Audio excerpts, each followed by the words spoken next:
a free coaching session with me. And for Vincent and Juanya, you could always just let me know if you guys have any questions or anything like that. But I do want to get into, so one of the main concepts, there's a couple concepts I want to go into. One is going to be, just some general kind of goal setting and the importance of being able to do that. I love to be able to help out any way that I can there. And then the next thing is going to be making sure that, everything that went down with the NCAA this week. I know there's a lot of high school athletes that watch this, and now being able to utilize your name and your likeness to be able to, use that to be able to monetize, I think is huge for your ability to, make more money as a athlete. And so, not that I'm a pro at any of that yet, but I definitely am ahead of most in terms of marketing and utilizing, the image to be able to kind of build out a brand. And so just wanted to go a little bit into that as well. And then obviously talking about some mechanics and some things that we could work on from a general perspective when it comes to working out and training and things like that, I think are going to be great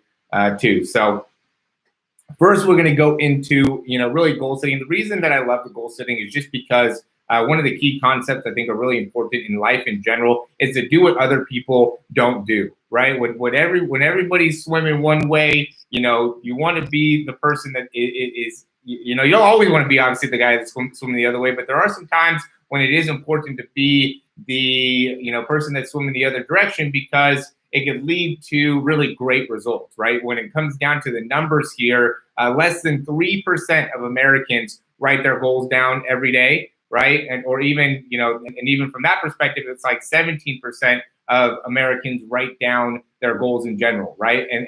But behind those numbers, and by the way, less than 1% of those review them every day, right? So there's such a huge amount of people that don't even partake in writing goals. And that's where you could be, they talk about in America at least that, 10% of the wealth, 90% of the wealth of America is in 10% of the people's hands, right? Or 80-20, things like that. And, when it comes down to the nitty gritty, the 80-20 rule applies in so many different ways. Another important way that the 80-20 rule applies is that really when it comes down to it, 80% of your work, right, is going to accrue to 20% of your income, right? Or 20% of your work is going to accrue to 80% of your income, right? And so you really want to be focused on what are the things that are going to be able to create the most benefit for me. Or even from a track perspective, right? 20% of our training, 20% of our exercises, 20% of what we're doing is going to result in 80% of our results. Okay, so we got to be really focused on, okay, where can I spend my time to be able to, we all have 24 hours, right? So how can we optimize those 24 hours to be able to get the most out of those 24 hours every single day? And it's really important to be able to focus on that, and really be important to be able to really take a look and see where are we spending our time. And, when you're setting the goals, I think what's important is not about putting a to-do list together, right? I need to do this, I need to do that, I need to do this. Because a lot of times when you go through and you finish a to-do list, that doesn't really add value onto your life. You can get done with a to-do list and still, feel unfulfilled, still not be able to accomplish much. You're just doing a bunch of to-dos every day. Really, what you want to be able to do is think about what are the goals, what are the aspirations. For me, I want to run 10-2, right? That's my big goal, is to get to 10-2. That's, I've read through everything like that. Especially essentially, if you get to 10-2, that was the Olympic trial standards, right? So you had to be able to get to 10-2 in order to get to the Olympic trials. So that's why I put that goal down for me, is because I want to be able to get into that potential. Obviously you'd have to run 10-2 and be able to qualify by beating the people to be able to actually make it to the Olympic trials. But just being able to get in that number is, would be a huge accomplishment. Okay. So think big, right, with the goals. You don't want to be limited in what your goals are and what it is that you can achieve. We don't need to know how you're going to achieve the goals. We want to know what the goal is and why it's important to you. Okay? And because those two things end up being the key motivators for us that will push us, in the direction that we that we need to go, right? So if we decide that, hey, I wanted to achieve this, whatever it ends up being, running 10-2, right? Why is achieving 10-2 important? A big thing for me is because being able to achieve running 10-2 would really legitimize a lot of my training and a lot of the things that I'm doing. Yeah, maybe running 10-5 would do that too, but 10-2 would really be able to show that what I'm doing from a training perspective is really beneficial, right? And I don't want to just I don't want to be limited and get only to 10-5. Why not go separate? And even with that, why not get to 10 flat? When I get to 10-2, I'll probably want to get to 10 flat and beat that 10 because, once you get down to that low, might as well try to go to be able to get below, 10 seconds. So that ends up being an important part of being of growth, is being able to write down your goals and be able to go after them every day. In general, again, to go back to numbers, people with written goals, 50% more likely to achieve them. 50%. Okay. Most people don't write down their goals. Most people don't review their goals. Most people that even write down their goals don't achieve them. Okay, so you want to be there every time. This is just, we think of it as like a funnel. Everything is all big up here, and it's slowly cutting down to who are the top people, the top performers, the top athletes, the top whatever. Who are they and what are they doing? And one of the things that they're doing is they're very focused on what it is that they're looking to achieve, right? What are their goals? What are they trying to accomplish? And so you want to be connected to that in order to really make sure that you're going to be able to grow and get yourself to whatever it is that you want to achieve. And when you're writing down the goals and thinking about the goals, there's a few different categories. It's not just about physical. I would consider that to be a physical goal of being able to run 10-2, right? And so there's financial goals, there's spiritual goals, there's relationship goals, and another thing to me is emotional goals, right? How do you feel? Are you happy? Are you fulfilled? Are you disciplined? Where from an emotional standpoint are you? Because a lot of us end up getting in a position where we're stressed out, overworked, tired, fatigued, disorganized, all these things. And a lot of it has to do with the self-talk, right? A lot of that has to do with what is it that we tell ourselves when we wake up every day. Are we overworked? Are we tired? Are we fatigued? Or are we, not happy with what we're doing with our lives? That's all has to do with what it is that you tell yourself every day. And it's a lot harder for you to get up and be excited about your life and be excited about your future when you think that you are overworked, fatigued, not appreciated, all these things that go down the list that set us up to really be behind the 8 ball from the start of the day. Okay. And so really take that into consideration as you're going through your day. What is it that you're talking? I've as I'm getting closer and closer to the 100, I've noticed in my own mind, and I've started to read more about athletic psychology, right? Like psychology books for athletes, because as we're getting closer and closer to this, especially because there's a lot of you guys that watch my breakdowns and my videos and stuff like that, where I'm starting to doubt myself. It's hard to not have self-doubt. It's hard to not go into it and start to really think negatively of my training, of my capabilities, of what it is that I can achieve.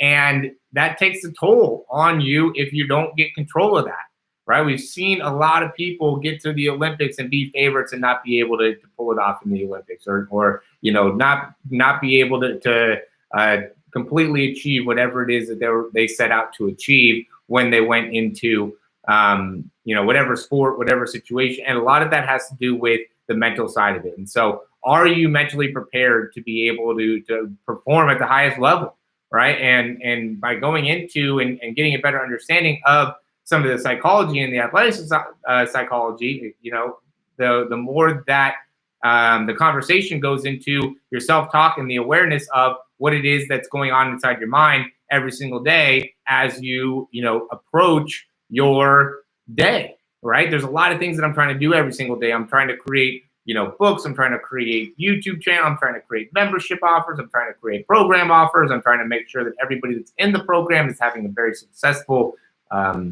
experience within the program. I'm working a lot to make sure that you guys are getting a ton out of everything that we're participating in. And then after all that, I still got to be able to work out at a rate to be able to get down to running a 10-2. It's not something that's an easy thing every day, but I love it.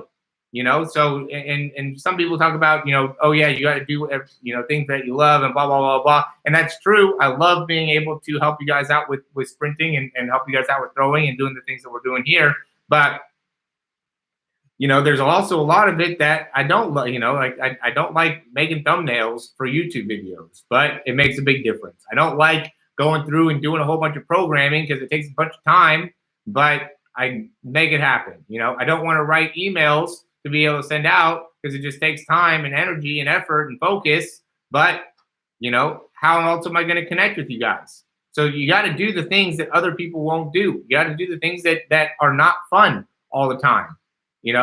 At the end of the day, it's the things that end up not being fun, right? Yesterday, I used the Echo bike and basically made it so I almost passed out on the Echo bike, trying to push myself to be able to go through 8 sets and going 100% for 8 sets, wanting to get into 1100 on the watts or whatever. So, when you do that every day, though, it creates a certain type of brass that makes it so it's a lot harder for you to quit. Like I'm not going to quit. I'm not going to give up. I've just put way too many hours and time and effort and energy into it all to be able to give up. And so some of you guys are just not putting enough into it to be able to, really say, I'm going to push through no matter what. Okay, going again into another number here is people who write down their goals are 10 times more likely to achieve, right? People with written goals are 50% more likely and 10 times more likely. Okay, both those numbers are important numbers. So just consider that when you're going through and going out with your day, right? What's going to be, how you're going to prioritize your day. Instead of spending time on TikTok or Instagram or whatever, write down the goals for a second, or instead of watching TV, write down, you could spend 5-10 minutes a day thinking about what it is that you're going to do in the future. What are you going to achieve in the future? Get excited about your future. And that can make a huge difference on your overall psychology every day. And I know that from personal experience. Just focus on where I'm going, focus on where I'm going, focus on where we're going. It sucks sometimes. It's hard. It's difficult. I'm not going to tell you that it's going to be easy, but you got to do what other people don't do. Everybody else wants to have a nice, comfortable life, live in air conditioning, chill, relax, don't got to work out, don't got to try hard. I want to look cool when I'm working out. I don't need to be, a try hard. What is that? That's the new thing that, oh, you're a try hard. Oh, you're trying too hard. Oh man. Yeah, I try hard. That's what I am. I am a try hard. But, that has worked for me. I work harder than everybody. I try hard to be able to work harder than everyone to make sure that a year from now, 2 years from now, 5 years from now, I'm looking at my goals. I'm looking at my bank account. I'm looking at, my feeling, my connection for, spiritually and my relationships. And I'm happy with all that. And that matters a lot to me, like that really, I care a lot about making sure that all that is all in line. I don't want to look back and say, dang, I wish I could have done that. I wish I would have pushed harder for that, USA Track and Field event. Or, I wish I would have done more with my program. Or I wish I would have created this or done. I don't want to look back at my life and do that. And I hope you guys don't want to do that either. So to transition, though, I want to go into talking about the likeness, right? Because that's one of the big things that came out here, recently, is that it starts with the live on YouTube. I don't think to see you guys. Hopefully, you guys can see that the description of the Zoom. You guys can come and join the Zoom. We'd love to have you guys in the Zoom. That's how you have a chance of winning a coaching session with me. But big thing that came out with this week for improving ankle mobility. Yes, sir. I can make a video about improving ankle mobility and manual. And sorry, A Sports, I was on my rant, so I couldn't really say hey to you. Hopefully you're still in here. But yeah, manual can help you out with an ankle mobility video, no problem. So the big thing with when you're trying to create a brand in general, and this is the thing that I've learned. I've read a lot of marketing books and was a lot more into marketing probably like 3 or 4 years. I mean, I still read, stuff about YouTube and things like that to make sure that, things are moving in a good direction there. But, it's important to be able to understand about creating a brand and actually being able to get people to pay you for your name, for your image, right? Because right now we're in a situation where, there's a lot of influencers. There's a lot of people that have over 100,000 followers, over 50, or it's almost like it's too many people that are influencers, you know? So because of that, it's like, why, you're just not going to make a bunch of money being an influencer anymore. It's just not really feasible unless you're, a Kardashian or, one of those super famous people. Then you can make a bunch of money off of it. But if you're, for the most part, a lot of college, you're just not going to make hundreds of thousands of dollars from companies to be able to use your name to talk about Chick-fil-A or whatever it is that people are hoping to get sponsorships from. So if you're going to try to build a brand, though, what I would say, and where you can use this opportunity, is really to be able to create more value for people around you, right? That's the point here. The reason that, and I'm part of YouTube groups as well, and a lot of things with the YouTube groups that people talk about is like, hey, I've been creating videos for, this amount of years, and I'm still not getting very much traction. I don't understand what I'm doing, what's going on, blah, blah, blah.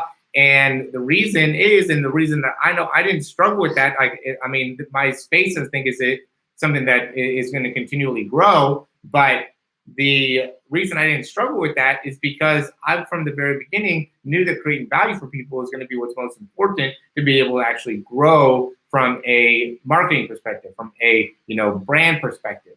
And so if you're looking to be able to be a Division I athlete, I don't know if you guys are in high school, college, where you guys are at here. But if you guys are college athletes looking to be able to build a brand, to be able to make money off of your name, your image, you got to be able to put yourself out there and be able to create value for others. And there's a ton of different ways to be able to do that. A great thing to be able to try to do is create some degree of a tribe, right? People that want to be able to show up and do something like a weekly meetup, or create some type of slogan that everybody can follow. You want to be able to, or really, obviously giveaways. There's a ton of people that are doing giveaways. The more value, though, the point is, the more value that you could add to other people's lives, then the more engagement you're going to get, the stronger the following is going to be. The better off you're going to be as a marketer and as an athlete. And so that's really what you want to be doing here, as however you are, high school, college, even middle school, or before that.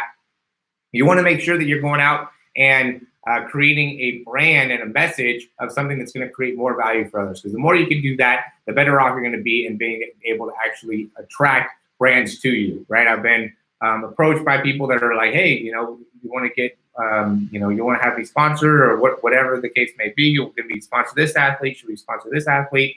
And to me, I'm not as into being able to do that, because the audience is just not used to the athlete putting on some type of sponsor, so you just don't know how people are going to respond to that. But if it was somebody that was like already creating buzz around them, or already doing giveaways, or already, doing stuff to be able to create some degree of a tribe, rather than it being like, something talking about, oh, it's about me and finishing, or it's bigger than you, or whatever there's a lot of these people that have a lot of followers, but just don't really create a sense of tribe that is going to create action within the followers, right? And so what you want to be able to do is just make sure that anybody that decides to follow with you, the more that you can engage with them, the more that you can talk with them, the more you can respond back to the comments, the more that you can make it so they are actually important to you, the better off you're going to be as a somebody that's going to actually create business for themselves, not only from a perspective of bringing on other brands, but also being able to utilize your own brand. So then whatever business you go into, whatever the case may be, you can utilize some of your own talents to be able to further grow what it is that you're doing, right? And even like Destroying is a big time, he's kind of the first YouTuber that went out there and just created a bunch of funny videos, right? That's adding value to people's lives is making funny videos, right? He's putting himself out there. Nobody got famous by trying to fly under the radar. Like there's a lot of people that maybe, yeah, now that they're famous, are trying to fly under the radar, but nobody got famous by trying to fly under, you get famous because you want to get attention. And wherever there's the most amount of attention, then you're going to get a bunch of money. Like that's just how it all goes in terms of, what it is that you want. And I know there's a lot of people that are money motivated, and that's great. There's people that are more, maybe spiritually motivated. There's people that are more relationship oriented, whatever the case may be. You're going to be able to grow that through different types of attention, right? The more attention you get, then the more opportunity you have to be able to build a great relationship from a spiritual perspective as well, from an emotional perspective as well. So there's a lot of good reasons to be able to put yourself out there from a brand perspective, because when you do that, it really just makes it so you're going to be able to create more value for yourself, right? So even if it's a spiritual side, if you're very spiritual and you want to be able to talk about, for me, it'd be like a God or Jesus. I come from more like a Catholic background. I would, if I want to create more value for people, I would put out stuff about Jesus and Catholicism and all that. I'm obviously much more physical in terms of where I'm putting value out with all my breakdowns and doing everything with the speed and the throw and the jump and working on mechanics and things like that. So I'm much more physical based, right? And, but I still want to be able to gain attention around that physical base, because then I'm going to be able to help more people. And it really helps myself as well. I look at other athletes and I see them sprint or I see them throw, and I could utilize that information to help me in sprinting and throwing. And that's really what I've been doing since I was in high school. That's like my story here, is that I, started just watching these videos of other quarterbacks. We played against Brian Bennett, who ended up playing for the Colts. We played against Ryan Kasdorf, who was the National Gatorade Player of the Year. We had a lot of great opponents. Xavier Johnson, he went to Utah State. And then we go to 7-on-7s with, Matt Barkley. So the point being is, when you can go and watch these guys, we play them and then we'd have to film. And so then we'd have the opportunity to be able to watch these guys play. And by being able to watch them actually physically throw, I would watch it and be able to figure out, okay, this is what I need to work on within my mechanics. And I'd go to practice and work on that within my mechanics. And that helped me in being able to improve as a quarterback. And that's when this all started, back in like 2008, 2007, sometime in there, when I would go and watch these films of other athletes and be able to break it down and be able to assess it and then, figure out what it is that I need to work on. And so from there, I started doing the breakdowns when I started the business. Now this is like 2015. This is like, 6-7 years later. I started doing those same breakdowns, and other people liked it. People liked being able to see and understand what it was that they're doing wrong from a, athletic standpoint, and be able to build off of, whatever that is. And a lot of this stuff is just not my opinion. It's stuff that I've actually just watched, from watching just hours and hours and hours of quarterbacks throwing, golfers swinging, baseball pitchers throwing, baseball pitchers swinging, baseball players swinging. Sorry, I keep on messing that up. Baseball players swinging, people sprinting, people sprinting the 40, people sprinting the 100, people sprinting the 200, soccer players sprinting, seeing just, and even watching like jaguars run and ostriches, run. All that stuff gives you a different perspective. It gives you the opportunity to be able to see things from a bunch of different angles. So now when I talk about sprinting, it's not about trying to figure out anything, or it's only what it is that I'm seeing in comparison to what it is that I'm used to seeing when looking at the top athletes, and where it is that you're bleeding force, and where are the obvious places that you're bleeding force. And now you get to a point where you watch it and do it and you do it and do it and you watch it and you do it and you watch it and you do it and you watch it and you watch it and you watch it. And now it's just easy. It's not difficult at all to be able to go and see what it is that you need to work on. So and that's why I obviously tell people that do the breakdowns, because there's not anybody that's going to be able to explain to you what it is that you can do and how you can improve better than I can, because I've just been doing it for so long and seen so many people, run and throw. And I just don't think that the camera capabilities have been good for a long enough period of time to be able to catch up with how much film I have a football player background. My dad is a football coach. So being able to understand the background there is critical, right? And at the end of the day, guys, it's not about where you start. It's about where you finish. How you finish is going to be what's most important, right? And so I'm not anybody that came from anything great. You know, I guess, you could say that I have white privilege, I guess, because I'm white. I'm actually technically American Indian and Scandinavian and have a few different other things going on there. Thank you. I appreciate that, Lee. But, you know, I didn't come from privilege. There was one year for Christmas that I got old golf balls. You know, we had an old pack of golf balls. My mom gave me an old pack of golf balls for Christmas. I called her out on it. I was like, what is this? Got this from the garage. This is what I got for Christmas. I'd get made fun of for wearing the same clothes all the time in middle school because we couldn't afford to get new clothes. And so, and now I have a fashion, you know, like I have all new clothes all the time and new freaking shoes and all that type of good. And it comes from where it is that you, you know, that's where it comes from where you start, but it's a change in how I didn't want to be made fun of. I did not want to have a life where people look down on me because I had to wear the same clothes or because I didn't have new shoes. You know, I wanted to be somebody that had the opportunity to be able to have new clothes and have good style. And that ended up being an important part of who I was, right? Because of where I came from. And so you have two different opportunities to take where it is that you are. You could either complain about it and say, woe is me, or it can motivate you to be able to make the change, to be able to, you know, run faster, have better relationships, you know, grow from a spiritual perspective, decide to change your emotional standpoint, you know, where you are from an emotional standpoint, where you are from a financial standpoint. There's so many different opportunities that you have to be able to make changes based off of where you start. You know, wherever you started is that's where you start, right? You got to be able to be honest in where it is you are, right? You don't want to make it worse than it is. Okay, from a mental perspective, I know a lot of us can make it seem like it really is worse than it really is, right? It can, at the end of the day, it can be a lot worse for a lot of us. Okay, there's a lot of good opportunities around us, but we have to look at it like we have plenty of opportunities around us and try to create those opportunities, or the opportunities that come, we have to be able to take advantage of those opportunities. You know, we can't look at these opportunities and say, oh man, you know, I don't have enough opportunity, when they're right in front of us all the time, you know, and we have the opportunity to go and talk to people, meet people, you know, go out, expose yourself, be able to go and talk to people, meet new people, and ask questions. You know, like I there's never an email that people send to me that I don't respond to, that I don't get back to.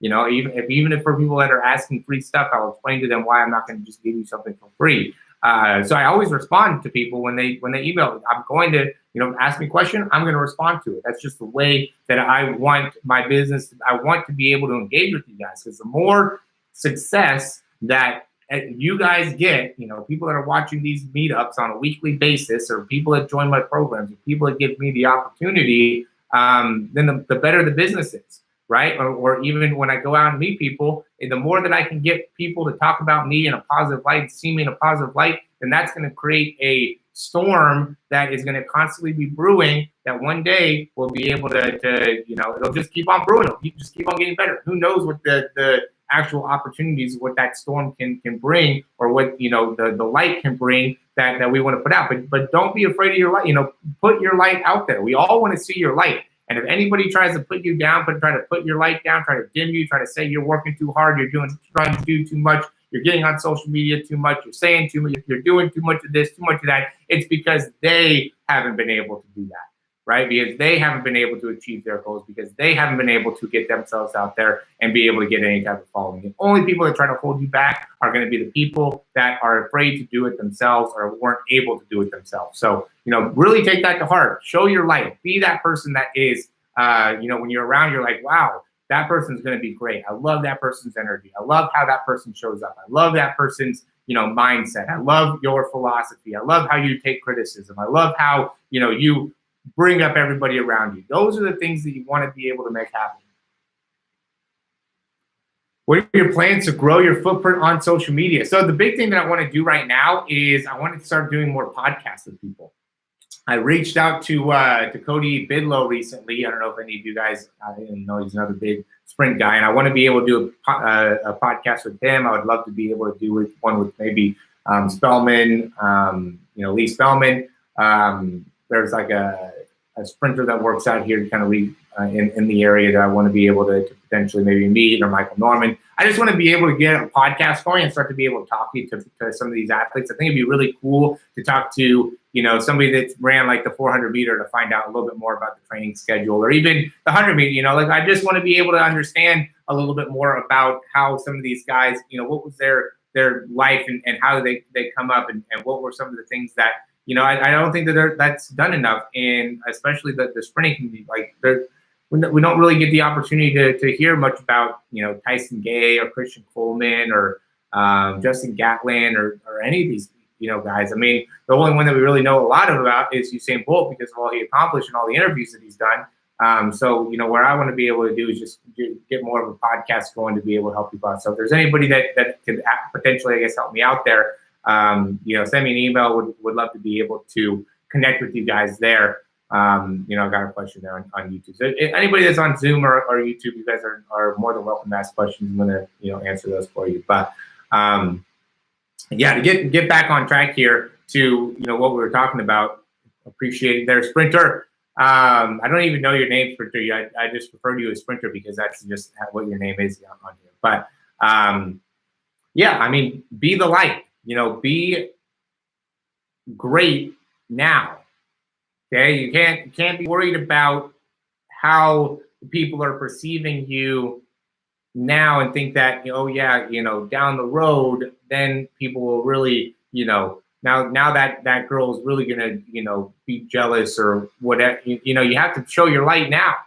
You only have one opportunity to make a first impression. I talked about this the other day, and so you want to be, yourself always.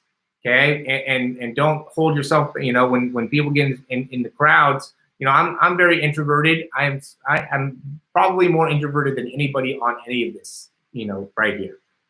But that doesn't mean that I can't go and do this Zoom.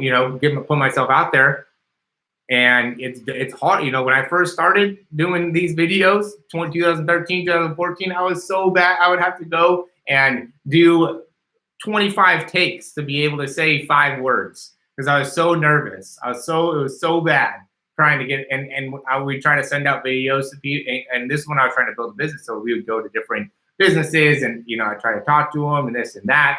And I was so nervous. It was hard for me to talk, the other people that I would take, I'd have to go with somebody else. I couldn't just walk in there by myself. I had to go with somebody else to go to these places because I was so nervous. And then when I would struggle out, and it was embarrassing, and I just said it was you don't get a second chance to make a first impression. So I made such bad impressions on these people because I was just so nervous and weird and awkward. And I still do that. I still go in and end up being weird and awkward, and it is what it is, like, what can I do about it? I cannot do anything about it now. It already happened. And, there's still a lot of people that love me. There's still a lot of people that show up here and do all this and take the feedback and like the information and enjoy all the stuff that we have from a, performance perspective and program perspective and like the emails and just like the mindset. So, if you're afraid to fail, you're going to fail. The quarterbacks are the worst with that. I don't know if there's any quarterbacks in here, but man, quarterbacks just go and they want to send over these breakdowns all the time and talk about being the next Patrick Mahomes and Tom Brady and Josh Allen, and don't even try out for the team. There are people in other countries that are like, oh yeah, can I make it to the NFL? And it's like, do you have any film of you playing in Brazil or in Germany, or do you have any film? Like, oh no, I can't go out yet. I'm not good enough. And it's like, if you can't do well in Brazil, then Brazil professional football might be able to compete with American high school football. Okay, so if you can't go and compete in Brazil, then you're not even going to be able to show. And so that's why I wanted to go and when Tony first came in, we kind of gave him a shout out here because he's 53 years old, competing in the 60, the 100, the 200, the 400. Guys putting himself out there. Guys is putting himself in a position to not always win. You're going to fail. When you do the 60, the 100, the 200, the 400, you're going to fail probably one time. It's hard to be able to do a 60 and a 400. So, if you're afraid to fail, then you already lost, because I'm going to go out there and I'm going to work harder than somebody that's afraid to fail. I'm going to go and put myself out there more than somebody's afraid to fail. If you're afraid to knock it on YouTube because you're waiting to make the perfect pitch, the perfect video for releasing on YouTube, or come up with the perfect post, the description underneath the post on Instagram to be able to send that out. You're just not going to be. You're going to get past I can care less about how one description gets read.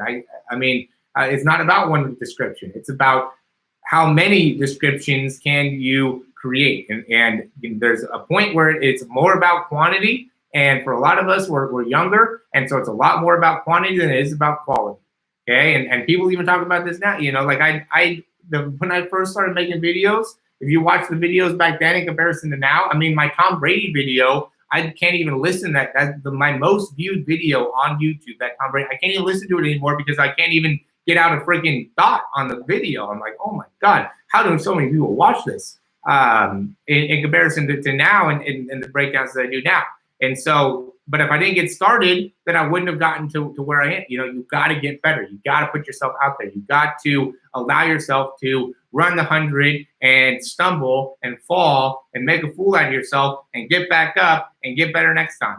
That's the worst thing that could happen to me is I go to this USL track and field thing in Seattle next week and I fall, and stumble out of the blocks. And I mean, it's not going to happen. I control my negative self-talk there. And I know it's not going to happen, but that'd be the worst case scenario, right? So the thinking about that and focusing on that and the opportunities of failing is only going to slow you down and only going to make it more difficult for you. How you feel about Olympic champion McNeil loses appeal against 5-year ban? I saw a little bit about that. I want to say McNeil is the guy that he missed his what's it called, drug testing, I want to say, right? He didn't show up to his drug testing, and ended up getting the 5-year ban, or wasn't able to get the appeal. And I mean, the rules are pretty straightforward. If you can't show up for 3 drug tests, then whatever the rules are, I think they should stick to those rules. And I mean, I don't think that weed should be something that is on the banned substance list, but since it is on the banned substance list, and knowing that it's on the banned substance list and still partaking in that recreational drug use is something you just can't do. So obviously I wouldn't want anybody to be banned or want anybody to miss the Olympics or have anything like that. But at the end of the day, it is what happens is, you got to be able to live with the consequences of your actions. It seems you are very competent. What is your training / background? So my background, whenever anybody ever asks me about my background, I mean, I went to school for exercise science. And the thing that I think that ends up being a big differentiator for me, because I don't think it has as much to do with background. I graduated with 35, 40 other people that had the same degree as me in 2013, and I was in a small school in Kansas. I'm sure that year alone in 2013, when I graduated from college, I'm sure there was at least 50, maybe 100,000 people that graduated, or maybe even more, maybe 500,000 people that graduated with some type of exercise science, biomechanics, kinesiology, even go into physical therapy. If we go into physical therapy type stuff, maybe 100,000, maybe 1 million people that graduated with that same type of degree. So I don't think it ends up having to do a lot about what is your degree or your background and things like that. It's all about how much you're continuing to learn.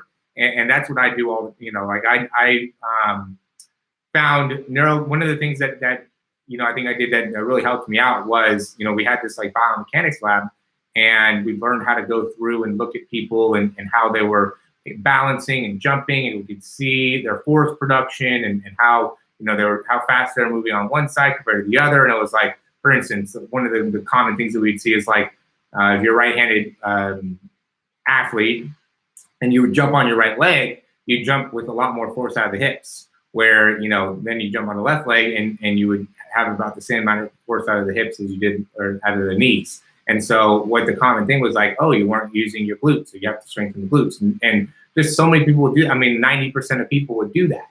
So I got to a point where I'm like, this can't be the thing. There has to be a deeper issue than just, oh, he can't jump as well with his left leg as a right-hander. Then he has a glute issue and just needs to do bridges and we'll be able to fix it. Like, it just didn't make sense to me. So I went up and I found neurokinetic therapy, NKT. It's something that I still talk a lot about in terms of one of the best things that I did, just because it gave a little bit more understanding of how compensations work and just connected a lot of dots with compensation patterns. And immediately took action on that. I had another girl that was working with me at the time, and we both flew out to the closest NKT seminar within like the next month or two. Went, learned more about that, started implementing it. I went to the second level, and I got all the way up in the third level and did all the certifications. So I'm like a level 3 NKT user, and I've gone to a bunch of different seminars, even on top of the level 3 stuff. And so the point being is that it's not about as much training, it's how much can you continually educate yourself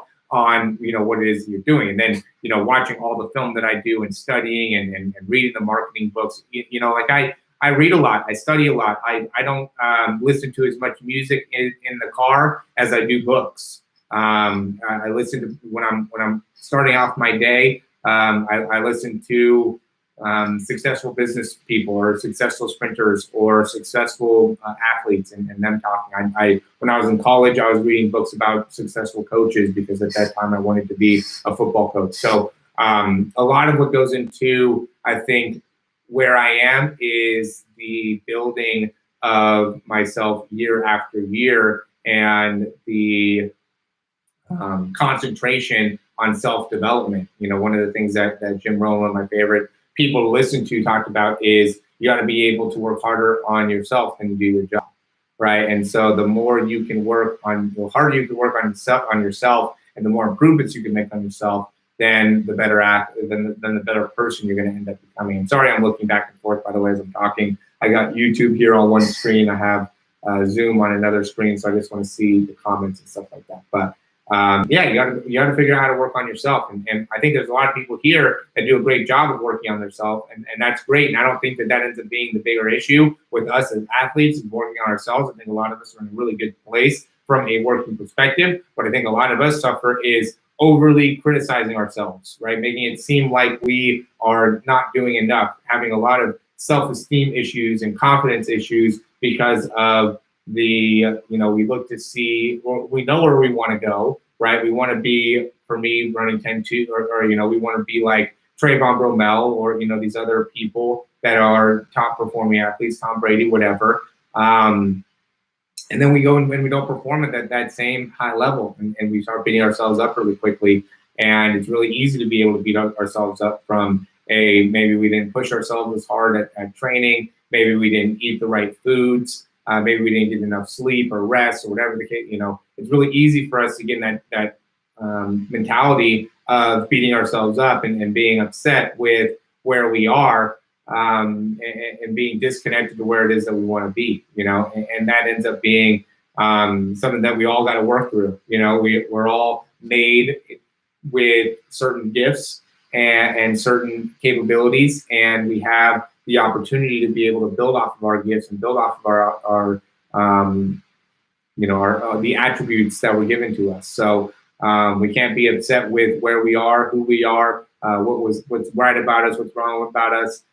We have to just be able to work on and stay focused on where it is that we're going, and maintain the best positive attitude that we can as we're doing it, because the negative attitude is not going to do anything for you.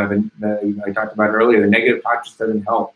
Putting ourselves down and putting doubts into ourselves and even seeing into the future like I used to do this when I was in high school. I would, in good games, be able to perform well. Or against good teams, bad teams, I would be able to, when we went against like really good teams, big rivals, stuff like that, I would self-sabotage myself into failure. And because I would look and be worried about the intercept, oh, yeah, I'll throw a bunch of interceptions, then, my team's going to be mad, and my girlfriend, she's going to be embarrassed, and my dad's going to be upset, and all, I'd be able to predict how people were going to respond to me not having a bad game so well that as soon as the bad game would happen, I would already know, so it wouldn't even be a surprise. I'd already have seen the whole thing, right? So I had to change my thought in how I was preparing myself for games, right? I had to be able to change my projection of performance into success, right? Throwing touchdowns, seeing people cheer, seeing my coach happy with me, having the play, all my teammates happy with me, cheering with my teammates, and started focusing on that rather than throwing interceptions, and that made a transformational difference in how well I was able to perform as an athlete. Deliberate practice. Yeah, I love that. I love that. One of the things I learned from watching content is the term deliberate practice. Yeah, gotta focus. Gotta be focused when you're working out. You only have one opportunity to work out. You gotta be focused on what it is that you're doing. And I do want to go over some biomechanics stuff. P Moore, what's up, man? I like it. So you're on YouTube as well as Zoom. You're double timing it there. I love that, man. Thank you. All right, so let me connect this here. Give me a second. I don't even know actually if I'm going to be able to connect you guys on YouTube. Usually on Zoom, I can go and do this pretty easily. It's not going to be too much. I don't know why Zoom today. It was weird with everything. I couldn't start usually I can start my live through Zoom on YouTube, but I couldn't do that today. So you guys are going to be looking at everything from a little bit different perspective because you can't see the screen that you're going to be able to see on Zoom. So if the guys that are on YouTube, if you're watching, you're into it, and you want to learn a little bit more, I highly recommend you guys coming to the Zoom, and the link should be at the top there to be able to actually get access to the Zoom links, and you can see what it is that we're going to be talking about.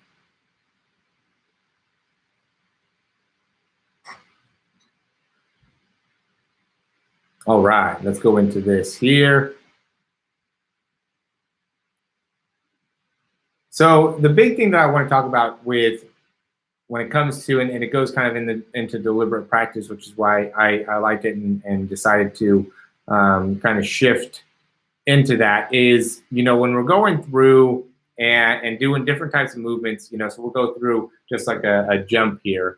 And the thing that happens that I think really ends up impacting us negatively is just not focusing on all the key parts of our training when we're training all the movement patterns, right? And so when you're going and you're doing a single leg squat or you're sprinting or you're doing a broad jump, whatever the case may be, let me actually compare this. You want to be thinking about all the small details of every single movement, right? And so one of the things that I started doing, so like for instance here, when I go and I jump here, I used to really focus on driving my knee through, right? And I'm sure last week, maybe not all of you, but I'm sure some of you guys last week saw my video where I talked about where you want to be able to get your heel more up to your butt as you're pushing off or the ground when you're sprinting, rather than driving the knee, putting as much focus on the knee coming through. Well, before I used to talk about being able to really drive the knee through quickly, and that was something that I really focused on because I was really working on my frontside mechanics. Well, I got better with my frontside mechanics, and then I realized watching Noah Lyles, man, I'm really lacking a lot of knee flexion and the ability to properly access my hamstrings. And so now I'm going through and I completely changed how I do broad jumps, right? This was from probably like 6 weeks ago or so. And instead of doing broad jumps now with driving my knees, now I'm just immediately trying to get my heels up to my butt. And it's completely changed the verticality of the movement pattern when I'm jumping, and then also it's able to have a big impact on what it is that I'm doing when I'm sprinting, right? Because I can get to that range better. And it's the same type of thing when it comes to, like calf raises. When I do calf raises, I don't go through as much of the full range of motion. What's your plan to help Ben Simmons develop a jump shot? I have no plan to be able to help Ben Simmons develop a jump shot. That is a funny comment though. But when I do like calf raises, for instance, I mean, one, I like to do as many single leg type exercises as I can. Single leg curls, single leg squats, single leg jumps, as many things as I can there. So even single leg cycles. Obviously, when I'm doing a broad jump, you can't do broad jumps. I mean, you can do single leg broad jumps, but they're not the same. You don't get the same type of force on the floor. So you want to be able to get good force on the floor. So when I'm going in and doing like something like a calf raise, I want to make sure that I'm maintaining a good bounciness to the movement. Now, even I did that video that talks about walking and gait and how important gait is when it comes to developing speed. And really, I want to make a video. Let me know if you guys think this would be a good idea, Zoom and on YouTube, how gait impacts throwing.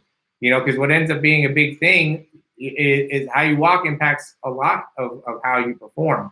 And so even when I walk now, I'm working on being able to drive my knees more, right? Because that ends up being a big important part of being able to understand how to control the body properly when it comes to, sprinting, doing anything. So calf raises, I make sure to, I have as much range of motion as I can, but I'm pretty bouncy in it as well. When I walk, I drive my knees. When I also walk, I have a lot of range of motion within my shoulders, and I keep my head over my hips, right? All these small things matter. I make sure to have plenty of internal external rotation in my shoulders. I make sure when I sleep that I don't sleep in an extended position within my lower back. I just try to do all the small little things right. I'm always detailed about when I'm walking, is my knee going inside of my foot? Am I maintaining a good arch? Are my hips through? Like now I'm working a lot on my hip flexor range of motion. And I think about all the small parts. So even when I'm doing I use the monkey foot a lot, right? And so when I'm using the monkey foot and working on my leg curls, driving up my leg to be able to better replicate what I was talking about with that foot position, and getting that foot right back up, I want to make sure that I do that with a healthy amount of hip flexion, and then I also spend a lot more time stretching out my hip flexors now.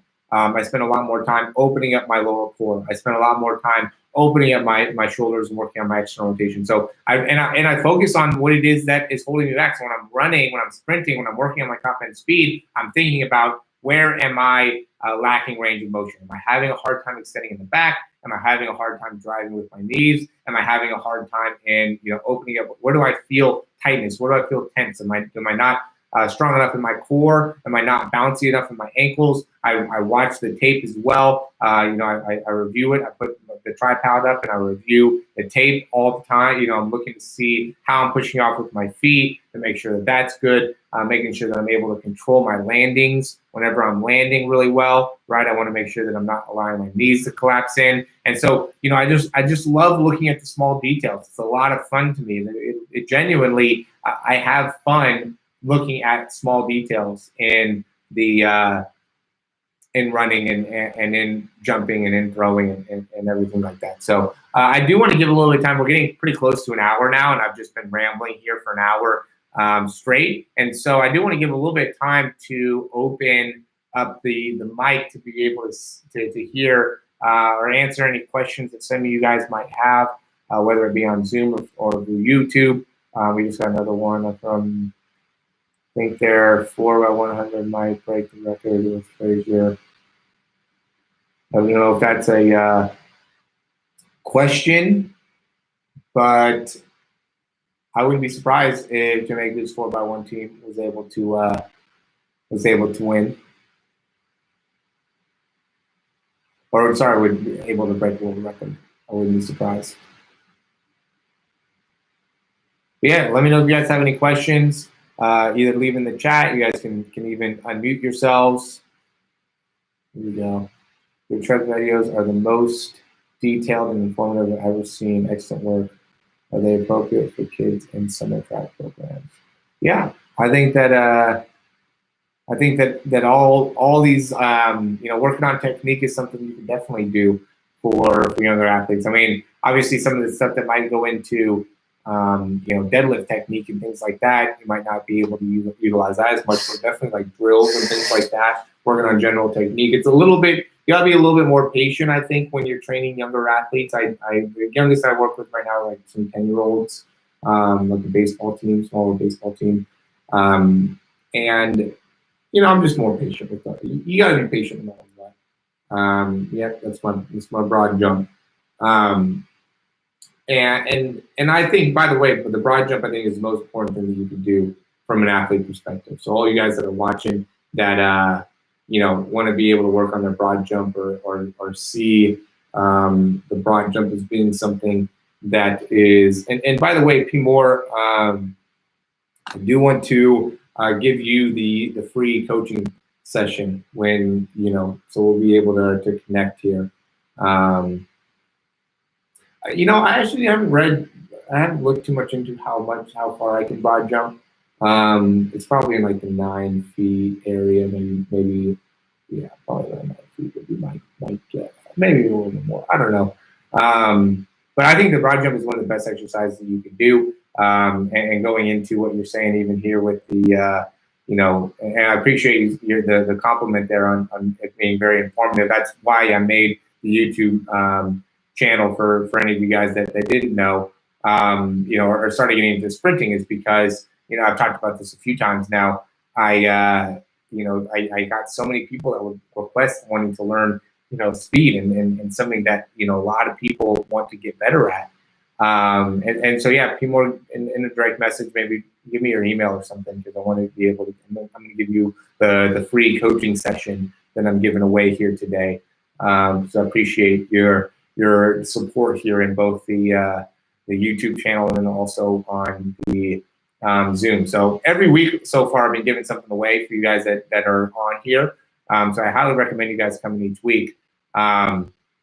So with the YouTube, with the sprint, you know, people would always ask me, how can I get faster? How can I improve my form? You know, I'd give them a bunch of technical advice from biomechanics and controlling their knees and their ankles and what they're doing wrong with this and that. And so being able to work on really focusing on the sprint, I was like, I didn't really know very much about it. I never really ran track or anything like that. And so when I started running track, when I started getting into sprinting, it was really interesting to see on YouTube that the advice there was just not great. You know, like the stuff that was on more of the mechanics was very boring, and the stuff that was on more of the, you know, like there was a lot of drills, you know, just simple action. There wasn't very many people that were actually going into technique that made it easy for somebody to learn. So I wanted to be able to make something for people that they can go on and get a lot of information very quickly. So yeah, so for some of the iPhone that just came on late, will you be live, or will this be available later? So I have the full thing on YouTube. I think it's going to end up staying on YouTube, at least it did last week too. And the only thing is you're not going to be able to see the screen on YouTube. I got to figure out what's going on with Zoom that makes it so I can't access that. But yeah, every Wednesday I'm going to go live. Every Wednesday I'm going to give a free giveaway. So the more people that can come in, you know, the better off we're going to be. Oh yeah, that was another thing that, you know, I haven't actually gotten the Feed the Cats program. I know one of the things that they talk about is working in like the 10-yard, 10-meter, you know, sprints and kind of building up speed from there. I do like that idea. I know for me personally, you know, I really worked on being able to build my speed up. I have a video that's on YouTube that goes into going from, I want to say 16 miles an hour to 22 miles an hour. I think I started at 16. And then worked myself up to 22, and I did that by being able to sprint, you know, probably 5 times a week. But I was just going max velocity, you know, like I wasn't running 100. I was just trying to get my max velocity, you know, 5-6 times a week. And by being able to do that, I was able to build myself up to 22 miles an hour. So, you know, and that was all, you know, before COVID and kind of the beginning of COVID. And then once COVID hit, I unfortunately got, you know, fell off the bandwagon a little bit there. But, you know, point being is, you know, I do like that philosophy of being able to kind of build that sprint there quickly. I didn't actually buy the program. I don't know a ton about, you know, I know his Feed the Cats program is getting a lot of attention lately. but I haven't looked too much into, or I haven't actually gotten the program myself, so I don't know a lot about it there. But yeah, so going back to the story, finishing off the story, the big thing that I ended up doing with the YouTube channel was just wanting to create something for you guys to be able to go and get easy access to sprinting materials, and then that went into building out speed breakdowns for individuals and speed programs for people, was just by going and looking to see what were some of the other things available, and some of the options now I think have gotten better over the past few years, but me being one of the first people to get into speed training from an online perspective, or even through YouTube, gave my channel a good opportunity to grow really, really quickly. So we talked a lot about that at the beginning. For any of the coaches that are watching this, create value for people. I see a lot of people that are coaches that just put on online, oh, I'm working with this person, or oh, do this exercise, or this exercise does this, or blah blah blah. And that doesn't. I mean, it creates some value, but it doesn't create the same type of value as actually doing something for your audience, right? Even doing these giveaways here on Wednesdays. This is something that will help you guys. I'm just trying to do this to help you. I'm going to give you guys an hour of my time to help you grow, and also to be able to talk about goal setting for you, but also for me, because that what this just does, right, is doing, setting up an opportunity for me to talk about goal setting gets me more motivated to talk about goals, setting my own goals and achieving my goals and being excited. And I'm excited for Wednesday afternoon. Like, this makes me excited. I'm excited about my future. I'm excited to build this with you guys and make this so it's something that's really cool for you guys to come to every Wednesday. And we're here to talk about, like, I want you guys to be open about what it is that you want to talk about. I'd love to be able to get any type of feedback if you guys have anything like that, anything for me to do in the future. I want it to be a great community, a great, tribe opportunity for you guys. Be more, I'm going to send you an email, and then we can talk more about the coaching and everything like that. But it's going to be something that whatever it is that works out for you, man. So, or a woman, I guess. I don't know if you're a woman or a man, but yeah.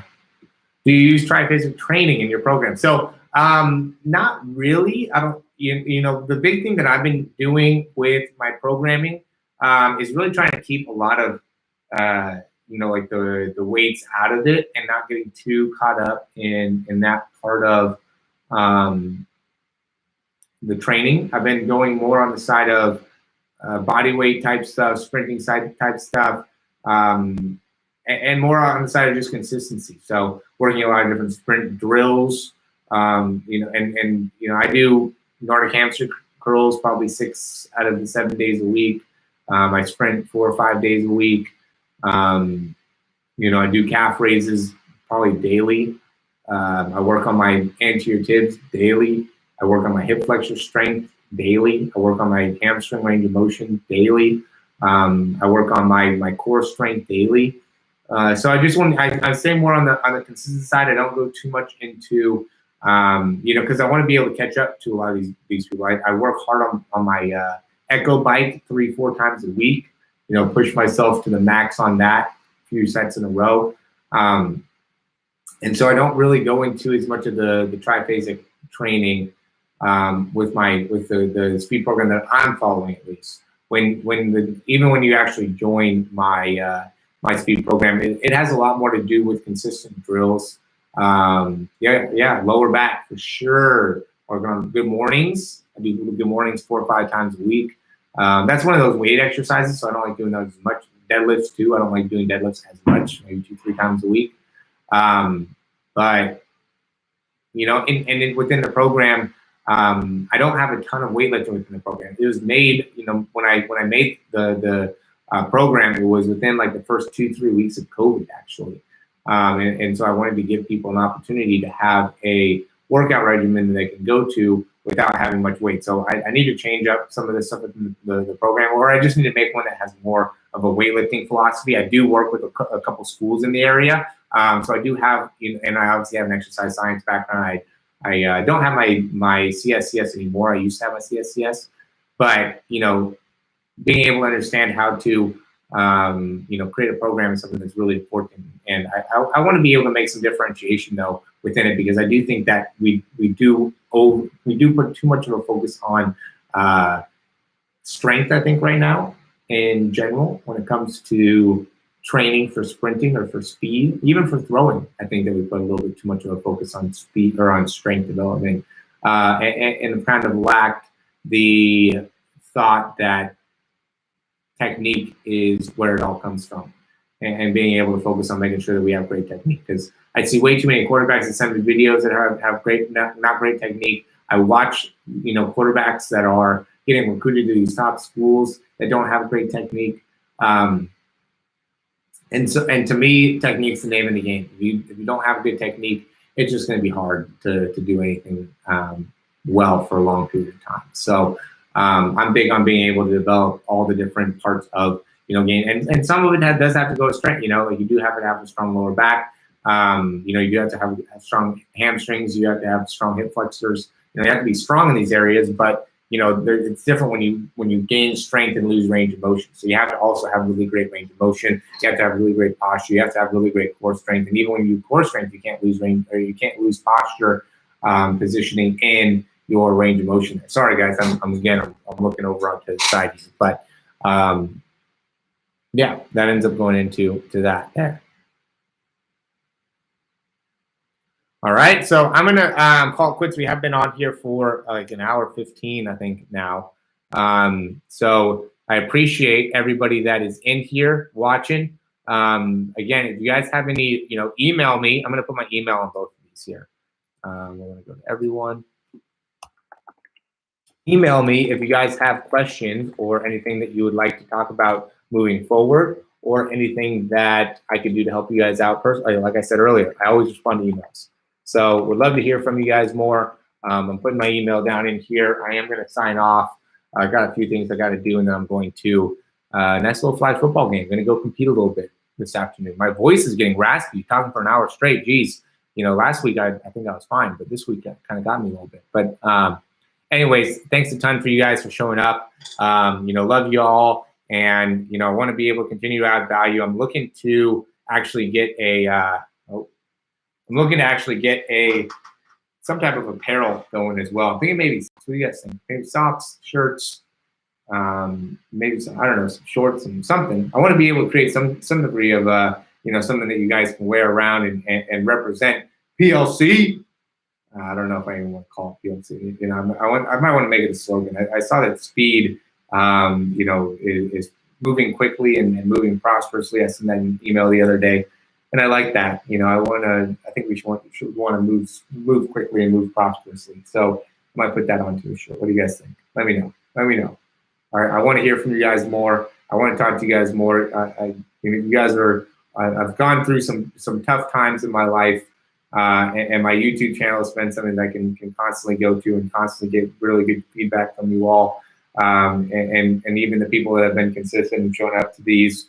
Lately, I really appreciate it. It makes it a lot easier to get up the next day, and even for the rest of the week, and be excited about the week, because you guys are here and you're asking me questions, and it just creates value that I know I'm able to help people out there, and that's what I love to do. I love to know that the things that we're talking about and doing is making a positive impact in your guys' life, and able to be something that you can go to and feel comfortable being. I want you guys to every time you come here, feel comfortable talking about whatever it is that you need to talk about. It doesn't have to always be about athletics. It can be about anything. I want to help you out. That's why we talked about goals today. So we talked about using the name and likeness and being able to shine your light and more than just the athletic side. I do think obviously the technique's important. We want to get into that, but being a just working on yourself and being able to,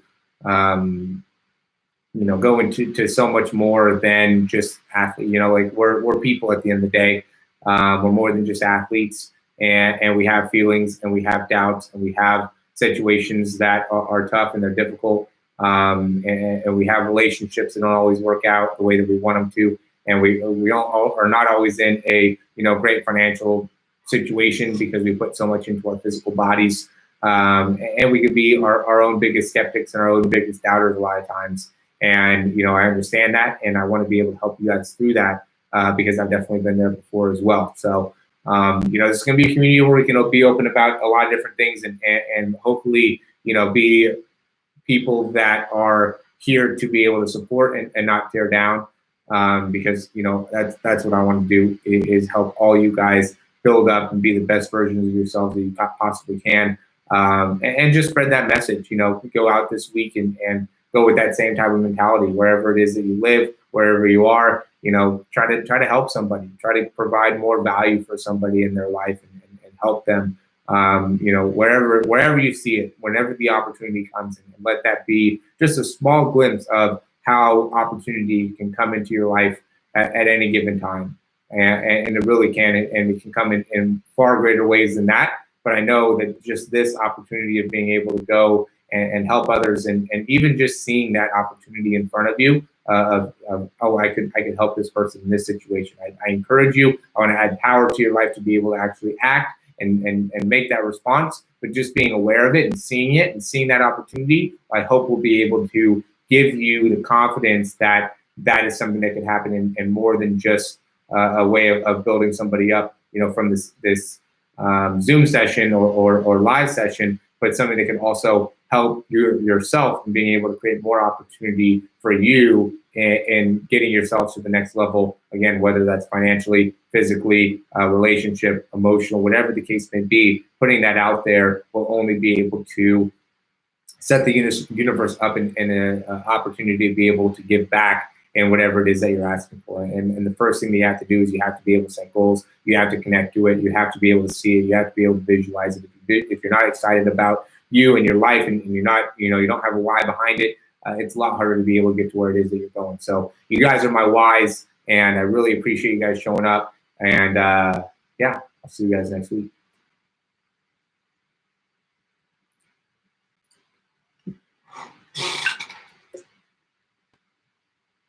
Oh yeah, stop, two of them here.